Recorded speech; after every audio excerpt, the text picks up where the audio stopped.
everyone. Welcome back to the new episode of College Common Ground. I'm so glad that you're here, and I have two guests with me today, and I'm going to let them introduce themselves. My name is Tyler Badgent. I am the editor-in-chief of the Rotunda, which is the campus student newspaper, and a student investigative journalist for, 3.5 years now. I am Dr. Ryan Stoper here, a advisor to the Rotunda, actually, as well as a professor in the Communication Studies Department here at Longwood, going on my 12th year, and then I think I've now studied media for, about 25 years. So hopefully I have something worthwhile to say about it. And then could you explain what you would say you would identify as a voter, or like on the specific issue of media, what you would identify as and why? Definitely, when it comes to voting, I definitely vote more liberally, and I see things a lot more from the liberal side. But as someone who wants to work in media and someone who wants to work in journalism, my work is nonpartisan.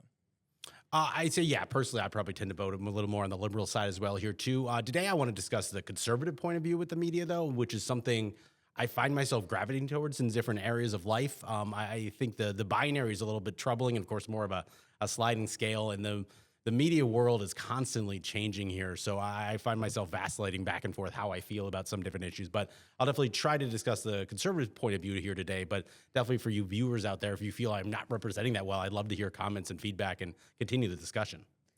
Good luck. Perfect. Good luck.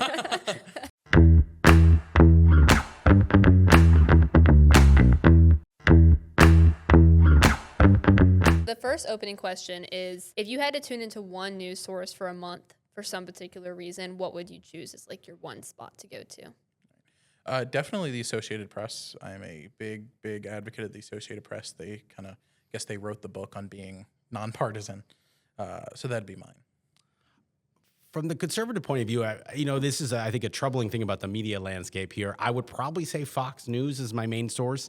But, of course, that doesn't deliver in a medium that I want to watch anymore. I mean, I don't watch news. I don't think many people under 50 do. So even I can lump you all in me in the same category here. Obviously, that's the dominant landscape here. But, I mean, I think you look at our more modern media conservative voices here, and they may have the podcast, right? We could talk about Joe Rogan. We could talk about, oh, my goodness, Shapiro, right? We can talk about these. But I think Fox News is still dominating the conservative media landscape. It's interesting to me that I feel like liberals don't have that kind of that same level of media figure like the Candace Owens type, the Ben Shapiro type, to bring up Charlie Kirk, the Charlie Kirk type, that are definitely that kind of influencer has so much more power over conservative media than you would say any. I know there were those 4 guys who made content for Kamala Harris back in 2024. That just doesn't exist on the left. There's no really coalesced. I know people have tried to find the liberal answer to Joe Rogan, but I don't think that exists. No, and I agree with you 100%. I think that's fascinating about the media landscape is there's just no equivalent. I mean, Rachel Maddow, no, come on. I mean, there's just literally no equivalent here, and I think that's one thing that liberal media has just, whether it's a lack of personality, the lack of the right person, or the climate, they just never found anyone who appeals to a younger demographic in a more modern medium. I think the problem there is that younger liberal people are so much different than older liberals because older liberals want Rachel Maddow. Yes. They want to listen to NPR. And trying to get anybody under the age of 25, maybe besides me, to listen to NPR is like pulling teeth. Yes. It's hard to make liberal politics exciting because liberal politicians are not. And it's funny, I think you make a very good point there. And Bernie Sanders, to me, comes across as most exciting liberal politician. And dude is 70. No, he's 80. 80? Yeah, he's up above 80. And yet he, I think, relates to younger people better than almost anyone else. But, I mean, dude is 80 years old, and dude's a politician, not a media person. Fake news mean to you both, and has it lost its meaning over time? And what do you think about that statement in general when someone stands up and says this is fake news? Would you like to take this one first? Sure. So I have to go back to the history of fake news here, right? We got to go back to Joseph Pulitzer and William Randolph Hearst and the whole, yellow journalism era of the late 1800s. And that is where the term was first coined, right? They would print stuff. They were sensationalized. They were flat out lying because they were just trying to sell newspapers here. And so we saw that term.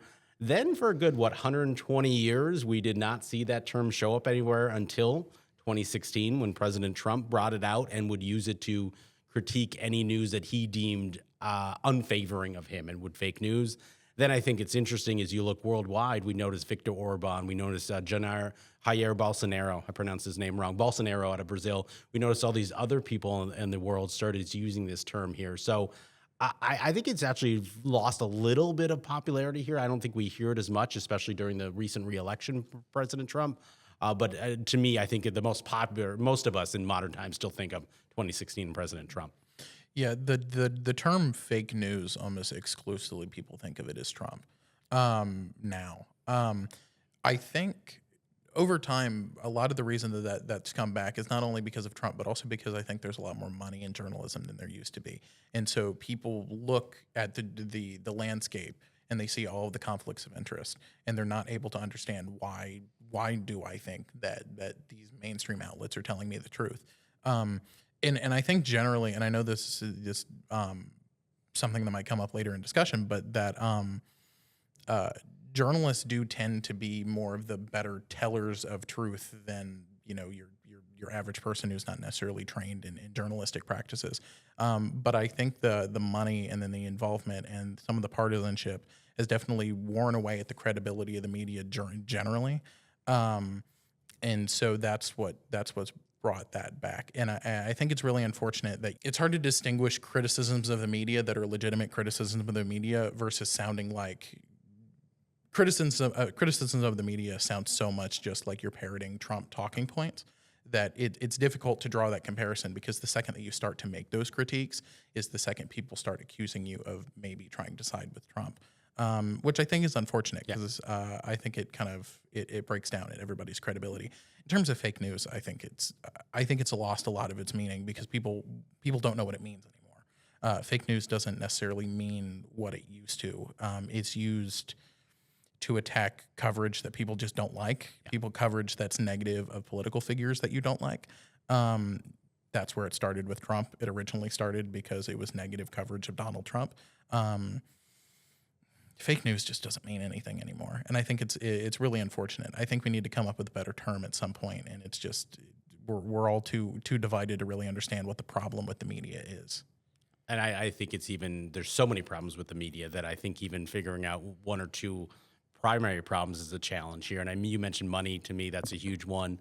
Representing voices, of course, we get into trying to do something unbiased. I believe we as humans cannot be unbiased at all in ourselves. So then trying to transmit that to the media is very challenging, because, of course, then if we see something we don't agree with, that's bias. Yeah, it might be, but is it intentional, unintentional? A more complicated question, I think. Yeah, I think journalism setting out to always be unbiased was always going to be a bit of a you're going for a castle on a hill that doesn't exist. Yeah. It's like you said, it's completely impossible for anybody to be unbiased.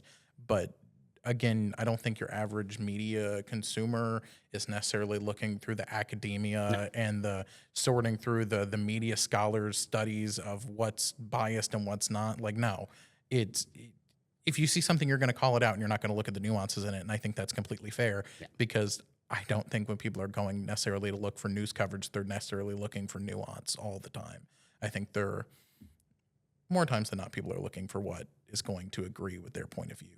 It's also like the family dynamic, I think, is interesting. Someone else's parents' house, they might not even have parents home. They might not even have a TV. They might not even have family time. So it's like that entire family dynamic of watching TV together has completely gone away. So it's almost like, when do you watch family nightly news? Do you? Probably not. I mean, my parents don't at all watch the news. So I do. I do too, because I'm interested in it. But I don't know if everyone's parents. I know everyone's parents don't anymore. I think it's interesting too. We had class today, and we were talking about Jay Jones. And I think only me and you and the whole class had heard about it. Like only 2 out of 30? Yeah. And that's so scary to think about. Like, that's that's hit. Trump made a statement about it. Vance made a statement about it. I mean, numerous governors, Abigail Spanberger spoke about it. So it's like, and only 2 of us know about it. Like, that's scary. And that was the thing. And the thing I would note about that too is I didn't hear about that through any of the, not CNN, NBC, not even like WRIC or any of the local affiliates. I found out through an independent journalist in Chesterfield. Shout out Brandon Yarvis, one of my favorite journalists in the Chesterfield area, in the Richmond area.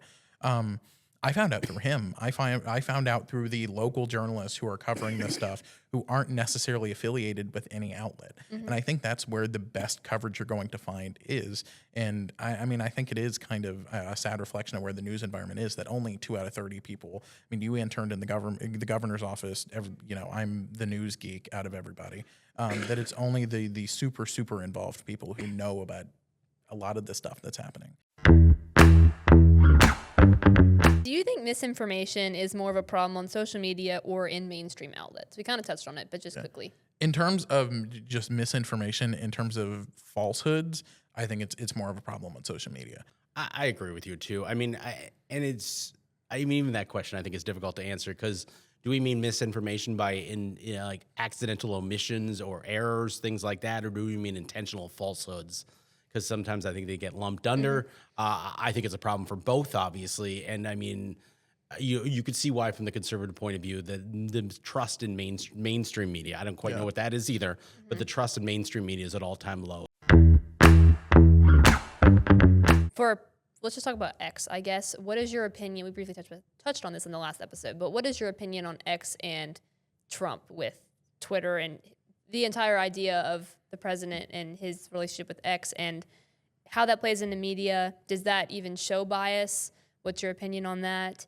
And should platforms, along with that question, be responsible for fact-checking or moderating misinformation? I think oftentimes journalists are threatened by the fact that Donald Trump just posts his thoughts directly to the internet, because they don't need. A lot of people feel like they don't need journalists anymore because Donald Trump is just posting his thoughts out there.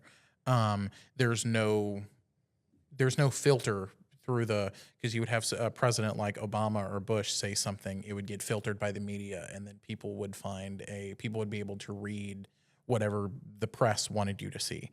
That's not necessarily the way that Donald Trump does it. I think that's often for worse because Donald Trump puts a lot of thoughts out there that may not all be coherent. But Donald Trump's social media presence has been a thing forever. And I would be the first to admit that I think Donald Trump is one of the funniest people to ever serve as president of the United States. I love looking through his Twitter thread from time to time. I don't feel that, speaking of the outlet specifically, I don't think the social media platforms are doing enough to stifle misinformation. The problem is misinformation versus free speech, which is which.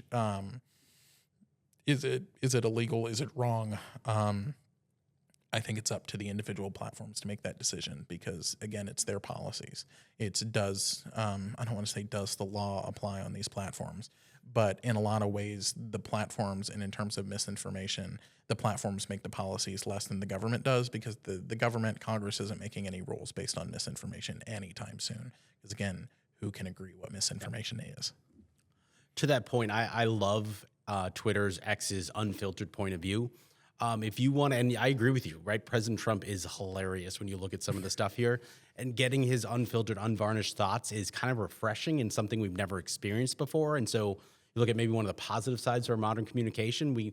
In his position, should he be sharing all those? That's a different conversation here. But getting that look as a voter into his thoughts is different. It's completely, no one's ever done this before. And so I love that access. I think that's why he's so appealing to specifically many young males, right? Because you can get this, is what he says always politically correct? No, but I think that's kind of a pushback to some maybe the overtness or over-the-top political correctness we've seen in the last decade here. So I do love that X allows that platform here. Now, should they regulate misinformation?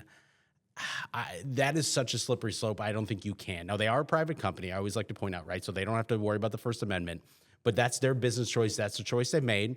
Elon Musk made it when he bought it out. I mean, he lost some users and he's since gained some users here. So my kind of retort to that is if you don't like it, don't use the platform here. And then Elon Musk will not make money off your advertisers selling to you, and he will then lose money through an economic choice. So I don't think that social media should be in the business of moderating content. Now, I don't think that's true of all social media, but I don't think X should be. But I mean, everybody is. It's not just a matter of get off if you don't like it. It's everybody, as shown by 2016, 2020, and 2024. Everybody is constantly impacted by what happens on Twitter. The I will say a lot of the things with Biden dropping out of the race, a lot of those conversations started on Twitter. And so it's basically you have to either decide to be misinformed or out of the loop. And I don't know necessarily which one you decide there. But if you have this content actively harming democracy,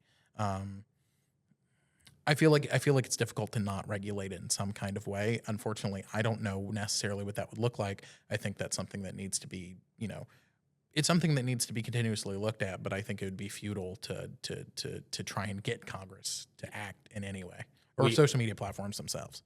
Yeah, I 100% agree with you that. I will say the one to your first point, I think even if you're not on Twitter, you still kind of end up hearing about it. And so Yeah. I don't think you stay out of the loop, right? It's just a different conversation. And then two, aren't these the conversations we should be having? I mean, maybe in more of a civil manner, and I would argue in face-to-face, but it's somewhere Twitter was developed as a town hall. Now, has that town hall been as civil and nice as we want it? Probably not, but I would argue those are some of the conversations to those politically unaffiliated, politically disengaged voters we should be having to try to get them involved in the process. I mean, but should you be the conversations we should be having? Yes, but the active participants in those conversations, I think, is an interesting point, considering to where I know Elon Musk bought Twitter and uses of the N-word spiked. Uses you go on Twitter and you open a thread and you're subjected to the opinion of @HitlerFan88. Like it's not, the town hall has gone away because you are so constantly shown the furthest extreme you can possibly get, to the point that the absolute extreme is more represented by the average user base and by the average X user than probably what people would consider to be more of the sensible American right or the sensible American left. That's a very good point. I do question you how much of the sensible American right or left still exists. No. I mean, that's the hard part, because I think having political discourse, even if it's not politically correct or positive discourse, is still better than having no discourse. But ultimately, we need to have that discourse in person. And I don't know how we make that happen and get people off Twitter to actually sitting down and looking somebody in the face and saying, wow, I disagree with you, and here's why. Yeah. Anybody who's been at Thanksgiving with people who disagree with you know that I don't even think face-to-face interaction necessarily works the way it used to. I don't think people would say nearly the same things that they do say if they had to say it in front of people, though. People are brave behind a screen. Like the things that people say, I'm like, would you say that? Yes, you're 100% correct. I agree with you on that too. I need 30 seconds of what you found that you agreed upon on the other side, or just like a little bit of a closing thought on the common ground that we found. You go first. Media is not perfect, right? I think we 100% agree with that. And I know Tyler well too, right? So part of my thinking is also convoluted with other things, but media is not perfect. But I think there's a bunch of journalists out there trying to do their best and trying to report facts. But we as the consumers need to respect that a little bit more. And we also, frankly, need to be willing to pay for it. There's a lot of things. I think coming into this conversation, I know we agreed a lot before on media as well. However, I think my favorite part of this has been talking about Twitter and talking about that town hall thing.